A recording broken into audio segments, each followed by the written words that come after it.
বন্ধুরা, আপনারা হয়তো বহুবার শুনে থাকবেন যে নিউক্লিয়ার মিসাইল বানানোর চেয়েও মুশকিল যদি কিছু থেকে থাকে সেটা হলো ফাইটার জেটের ইঞ্জিন। আর ঠিক এই কারণেই ভারত, চীন, ইসরায়েল এই সমস্ত বড় বড় দেশ নিউক্লিয়ার মিসাইল তো বানিয়ে নিয়েছে, কিন্তু ফাইটার জেটের ইঞ্জিনেরা কিছুতেই বানাতে পারছিল না।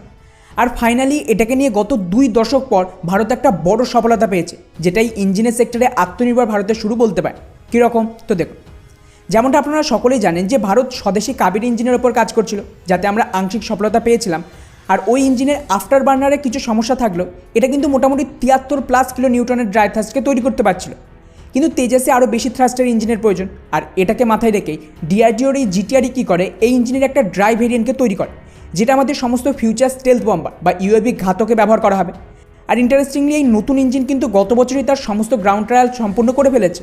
কিন্তু সমস্যা হলো, আমাদের কাছে যেহেতু ইঞ্জিন হাই অল্টিটিউডের টেস্টিংয়ের ফেসিলিটি নেই, তাই এটাকে বাধ্য হয়ে রাশিয়াতে পাঠানো হয় যাতে টেস্টিং করা যায়।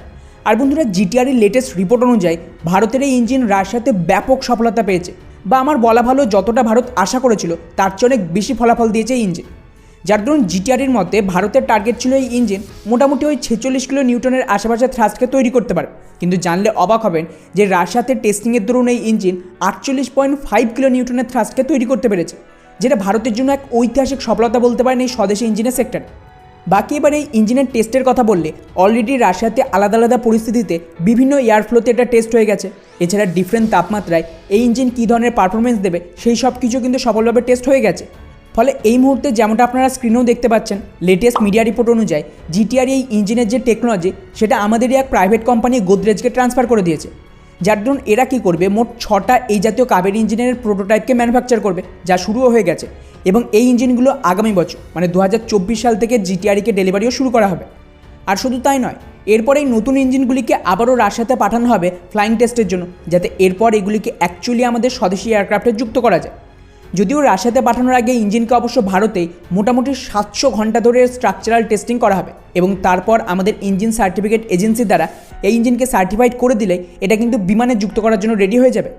আর তারপর ফাইনালি এই সমস্ত ইঞ্জিনকে রাশিয়াতে নিয়ে গিয়ে রাশিয়ার যে ফ্লাইং টেস্ট বেড রয়েছে, যেটা অ্যাকচুয়ালি ওদের IL-76 বিমান, তাতে ইঞ্জিনকে যুক্ত করা হবে।